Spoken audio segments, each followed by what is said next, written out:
La vie nocturne bat son plein au centre-ville. L'esprit rempli de merveilles, mais le corps complètement épuisé, je m'en vais flâner dans les rues, sans but. Dans ma tête, je n'arrive plus à penser à quoi que ce soit. Je sens que je me connecte de plus en plus à l'atmosphère de Kanazawa, et j'ai très envie de prendre le temps de vivre. Je veux juste me mêler aux habitants, et savourer seul cet instant de vie nocturne. Que vais-je encore découvrir sur mon chemin? Qui vais-je rencontrer? Le hasard de la vie me le dira.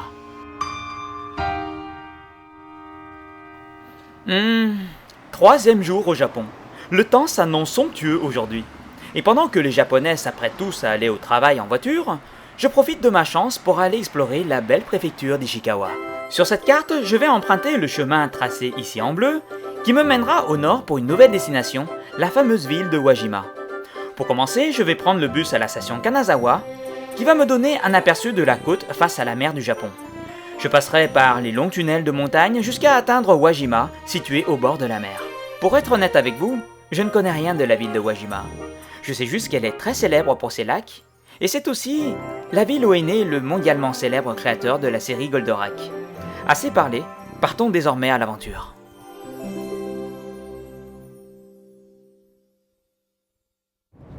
Je me retrouve donc dans le bus qui me mène vers une toute nouvelle destination. Spontanément, j'ai choisi les places de devant qui m'offrent une énorme fenêtre sur la région. Agréablement installé, je retiens le confort si caractéristique des Japonais dans ce domaine, avec un large espace entre les rangées. Un confort qui va très loin dans les détails, puisque chaque place bénéficie d'une prise électrique. De quoi vous occuper largement si vous êtes accro à votre smartphone. En ce qui me concerne, je préfère caresser des yeux le paysage à travers la fenêtre. J'aime observer les prouesses architecturales, comme par exemple ce viaduc, ou admirer les plages japonaises. Le sourire aux lèvres, j'ai vraiment la sensation de revenir en enfance à l'époque où je partais en colonie de vacances. C'est la première fois que je m'arrête sur une aire de repos, au bord de l'autoroute. Je vais reprendre mon bus. Il fait 30 degrés, je suis au bord de la mer, il fait super beau, et je vais continuer à en profiter. Après ces courtes pauses au soleil, nous reprenons la route.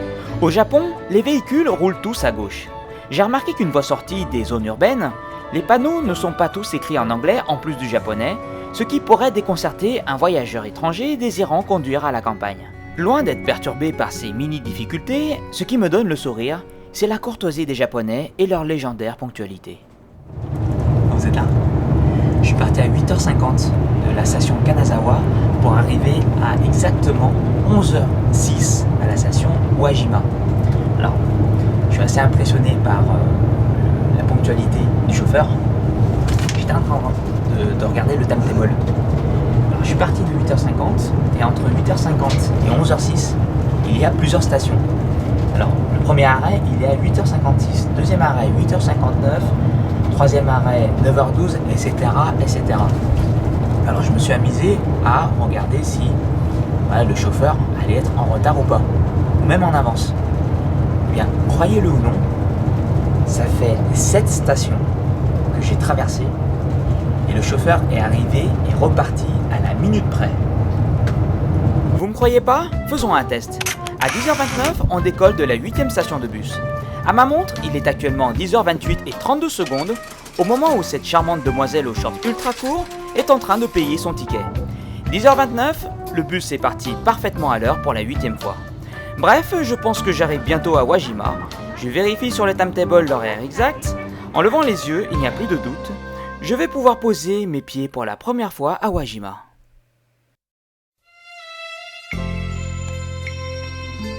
Une fois arrivé, le bus me dépose à la gare principale.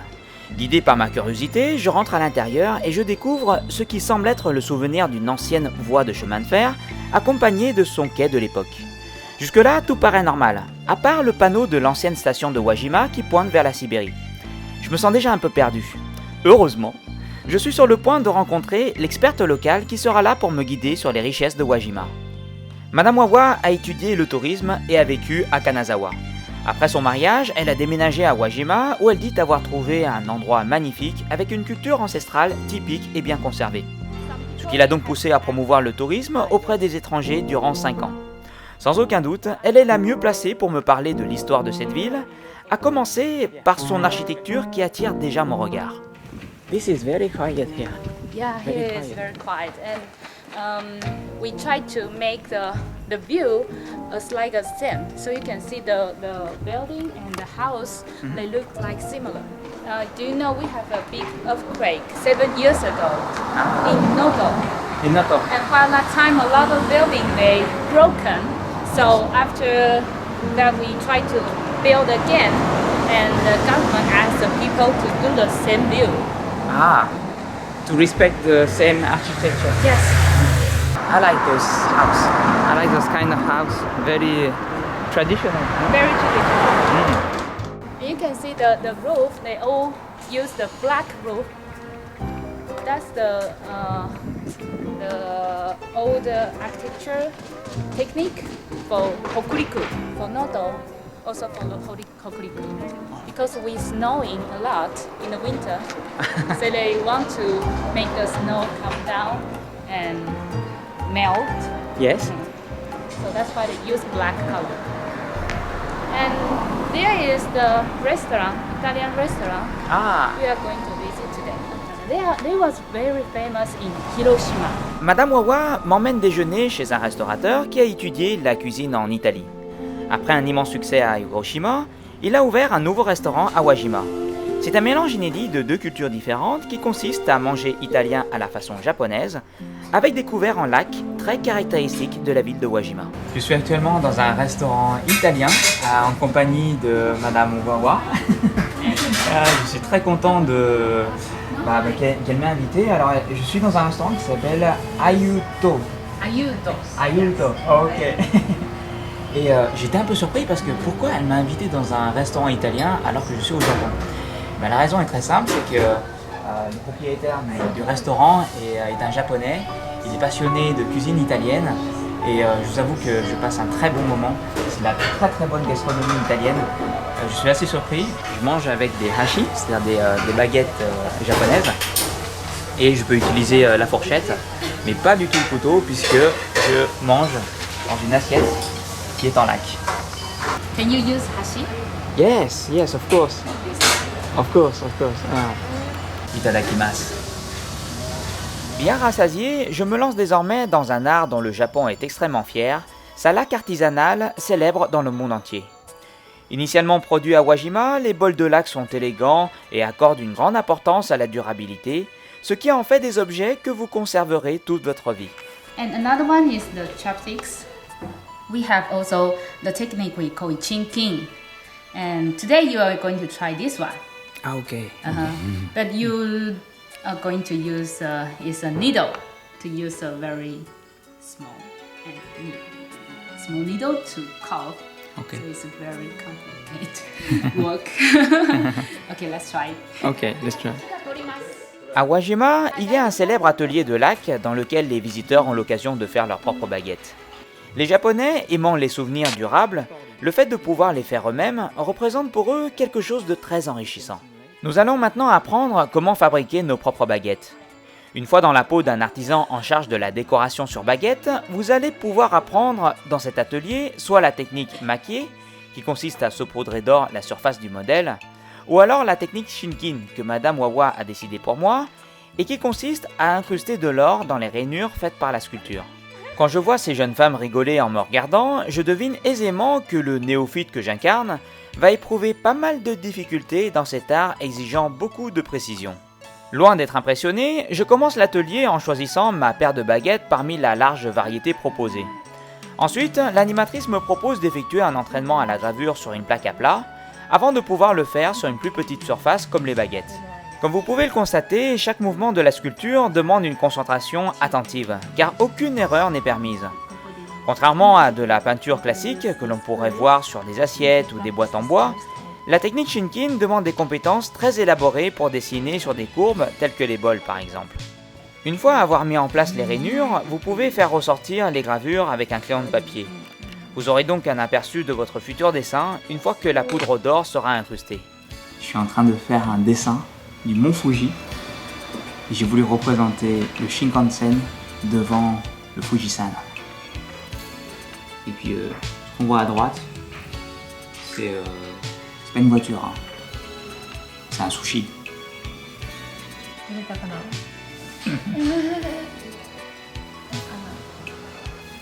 Je sais pas si j'ai bien dessiné. À mon avis, je suis pas encore initié. Il faut vraiment dessiner tout petit. Après avoir gravé de façon symétrique mes dessins sur les deux baguettes, on dépose une fine couche de vernis du Japon qui servira de colle pour fixer la poudre d'or. Je me suis toujours demandé pourquoi les objets en lac fabriqués au Japon me paraissaient si chers. Mais après avoir tenté l'expérience de la décoration des baguettes, je comprends désormais tout le travail minutieux que cela représente. Ce moment était l'occasion pour moi d'apprendre une tradition typique de la ville et de rentrer plus facilement en contact avec ses habitants. Je ne sais pas si j'aurai l'occasion de revenir ici. Alors j'ai voulu immortaliser ce bon moment par une photo. Si vous aussi vous voulez faire connaissance facilement avec les Japonais, allez tester les bains publics. Vivre comme les habitants, c'est se donner la chance d'ouvrir les yeux sur une autre interprétation de la vie. Là, je suis sur le point de tester le foot spa. Je sais pas ce que ça va donner, mais en tout cas, ça a l'air très très convivial. Je vois des familles profiter de la vie, vivre paisiblement, partager des moments d'intimité entre eux, c'est fabuleux. Je vais expérimenter ça, on va voir ce que ça va donner. Dans l'époque à laquelle on vit, et surtout le fait que je vive en ville, sans m'en rendre compte, j'avais oublié à quel point il est bon de se retrouver dans un lieu simple et d'échanger humainement avec des inconnus. Ces habitants à Wajima ne sont pas issus de la même famille, et pourtant ils m'ont fait ressentir le contraire. Il est intéressant de voir à quel point les choses simples de la vie peuvent nous rassembler. On est là, on a juste les pieds dans l'eau, et on se partage un moment de plaisir. Finalement, et si le bonheur résidait justement dans les choses les plus simples de la vie? S'il y a une chose que vous devez assimiler avant de comprendre la relation des Japonais avec le culte Shinto, c'est bien la prière. Comment s'y prendre?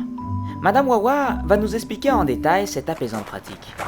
You know how to do about. Explain me. Uh-huh. Explain me. Okay. I forget. Okay. So first, you do like bow twice, each knee, and then clap twice, Yes. and then bow. Ok. Finish. Dans un sanctuaire Shinto, la prière suit un ordre bien précis. Tout d'abord, commencez par mettre une pièce en signe d'offrande, inclinez-vous 2 fois, puis tapez 2 fois dans vos mains pour signifier votre présence à la divinité locale avant de prier. À la fin de votre prière, inclinez-vous encore une dernière fois. The whole thing. Ah, this is for everything. Yeah, for everything. And this one. Here is for the marriage or the babies. Uh-huh. And that one is for the business. The business. Separate. Free place. Which one you like? I have to choose. I have to choose. No, not really. Joke. Oh. If I wish to find a wife for my life, And then this place. I have to go there. Maybe here. Yeah, and musubi for wife. Yeah, for marriage. A good marriage. Wife. Very important for my life. Okay, I can start. Durant ma jeune existence, j'ai eu la chance d'avoir déjà connu le sentiment amoureux. Un sentiment qui peut faire très mal quand celui-ci vient à disparaître. Quand on arrive à survivre à une telle épreuve, on devient malheureusement moins sensible. Et pour cette raison, je rêve de rencontrer la personne qui réussira à casser ce cœur de pierre qui vit en moi depuis si longtemps. How's your feeling? I feel like quiet, calm, and very happy to do that. Hope you can get a very good wife. I hope, really I hope. En terminant ma visite, lorsque je passe devant le temple du business, je me dis que, bien que j'ai besoin d'argent, face à l'amour, la fortune peut toujours attendre. Le doux vent de la mer me fait tellement de bien. Après cette phase de méditation, j'avais besoin de tranquillité et j'ai demandé à Madame Wawa de m'emmener là où je peux trouver du calme et prendre le temps de vivre. Quiet. Yes, very quiet. Pour un jeune homme comme moi, habitué à l'excitation des grandes villes, Me promener dans ce genre d'endroit me permet de reposer mon esprit et mieux m'imprégner de l'âme d'une petite ville au bord de la mer. Est-ce qu'il vous est déjà arrivé de rêver devant le spectacle de la nature? Un spectacle que vous pouvez admirer depuis l'habitacle de votre voiture en face de la mer. Nous sommes ici devant les rizières Senmaïda, une série de 2000 rizières en terrasse dispersées en couches sur des pentes raides et couvrant une superficie équivalente à 5 terrains de football. Ah, ça y est, j'approche des champs de riz en face de la mer. Et là, je savoure vraiment le voyage. Je suis en pleine campagne, au bord de la mer, avec 2 ou 3 îles au fond du décor et à l'infini, la mer. C'est magnifique. Regardez-moi ça. En observant au loin des habitants jouir de ce lieu magique pour prendre des photos, je me suis laissé envahir à mon tour par une douce folie. Ah! Wouh! Je suis en face de la mer! Regardez-moi ces champs de rizières! J'en profite au maximum ici.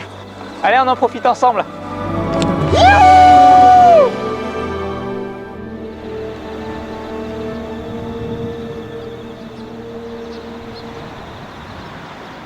Madame Wawa m'emmène explorer les rizières de plus près.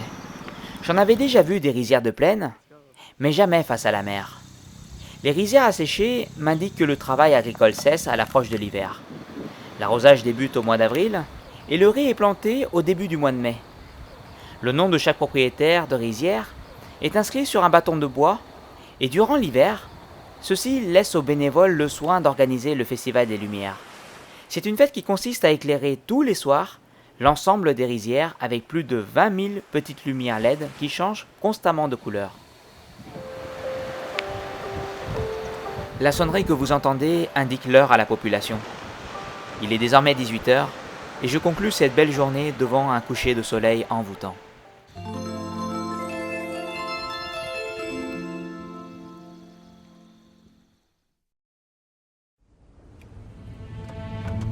Ce soir, je suis invité à aller vivre chez une famille de pêcheurs. Ça fait depuis un long moment qu'on conduit dans le Nord Total et je me sens pas tout à fait à l'aise. Étant donné que Madame Wawa m'emmène dormir dans une maison isolée de tout, elle me propose d'aller me ravitailler dans un convenience store.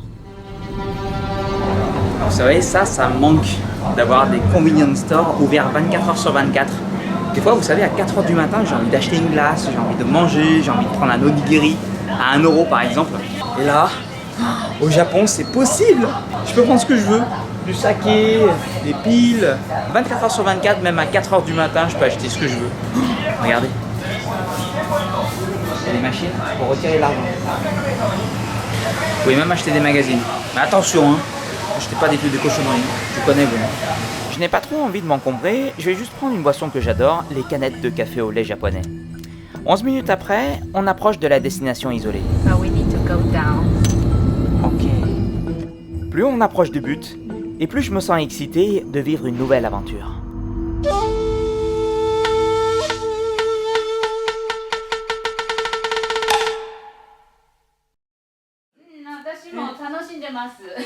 Je me retrouve donc dans un minchuku, l'équivalent japonais de la chambre d'hôte.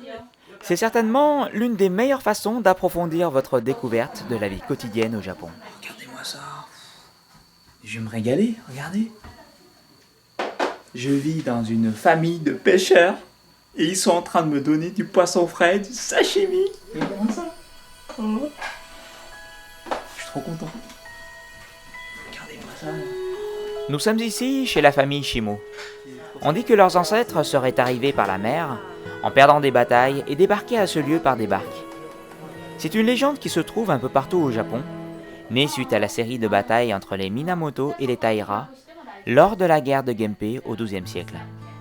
Selon la légende, Monsieur Shimo que vous voyez ici serait le descendant des guerriers des Taira. Le cœur de la maison a vu le jour il y a 250 ans. La famille possède les lieux depuis 1971 et ont lancé la chambre d'hôte. Pour mieux servir les futurs visiteurs, la femme de Monsieur Shimo allait apprendre la cuisine dans un restaurant du coin. Devenue excellente cuisinière au fil des années, elle vous fera des repas faits maison avec des légumes extra frais et du poisson fraîchement pêché en mer. J'ai tellement aimé ce repas que M. Shimo m'a proposé d'aller pêcher avec son fils le lendemain. J'ai évidemment accepté l'invitation avec une immense joie et j'ai commencé à apprendre le nom des poissons en japonais avec Madame Wawa. Grâce à la technologie, elle a pu elle aussi apprendre à son tour quelques mots en français. Piment. Yeah. Togarashi. Bye, bye bye, thank you.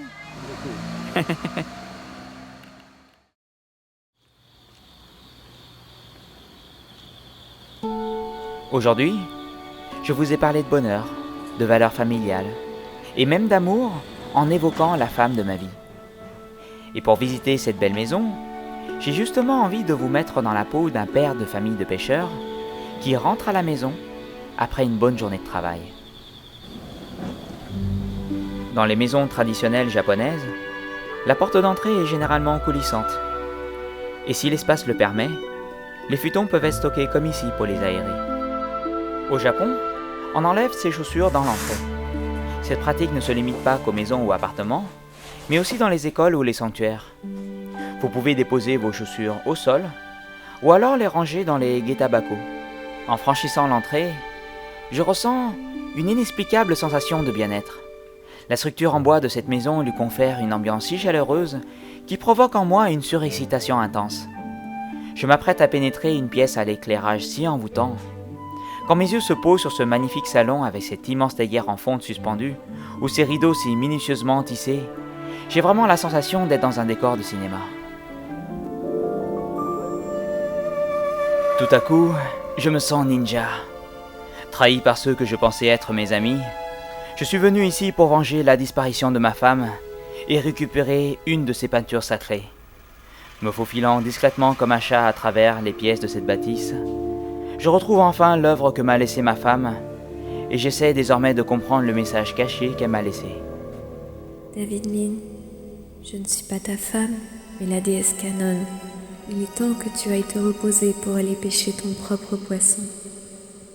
Triste réalité, je ne suis pas au cinéma mais dans la vraie vie. Bon, eh bien la famille est en train de dormir. Je le serai réveillé, je voulais profiter de ces instants dans leur maison. Le salon est magnifique, comme vous avez pu le constater. Ah, j'aimerais vraiment passer mon temps ici, passer du temps à découvrir la famille. Je passe vraiment du bon temps. J'ai pas envie de faire plus de bruit. Je vais aller dormir.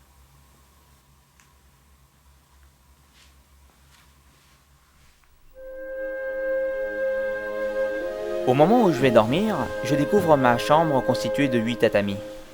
Dormir dans ce minchuku, c'est une véritable immersion dans la culture traditionnelle japonaise, à l'image de ce que je suis en train de pratiquer, la mise en place du fameux futon. Je commence par déposer un matelas sur le tatami que je recouvre d'un drap, et sur lequel je déposerai une couette et un oreiller. Au Japon, il n'est pas convenable de laisser sa literie dans la pièce durant la journée, puisque celle-ci peut être utilisée pour recevoir des amis, manger ou regarder la télévision par exemple. Quand je me retrouve seul comme ici à faire mon propre lit, je me sens vraiment vivre comme les Japonais, en adoptant entièrement leurs habitudes. Alors, ça ressemble à un lit de samouraï, non? Durant cette journée, j'aurais appris tellement de valeurs morales dans des moments pourtant si simples. L'invocation de l'amour au sanctuaire Shinto, le partage dans le bain public, la fraternité d'une famille soudée. Bref, tout ça me rend compte à quel point réussir à fonder une famille est certainement la forme de bonheur la plus pure que nous puissions vivre. Bon bah allez, sur ce, je vous laisse. Je vais aller dormir.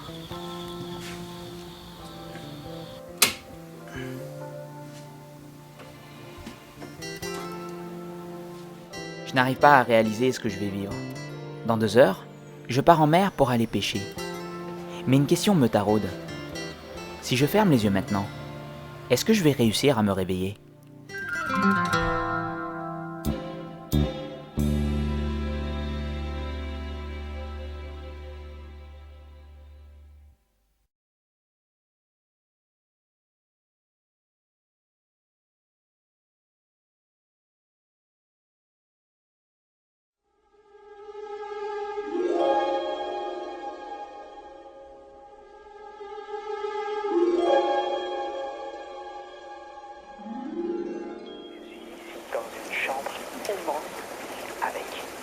entrée, un frigo, des placards.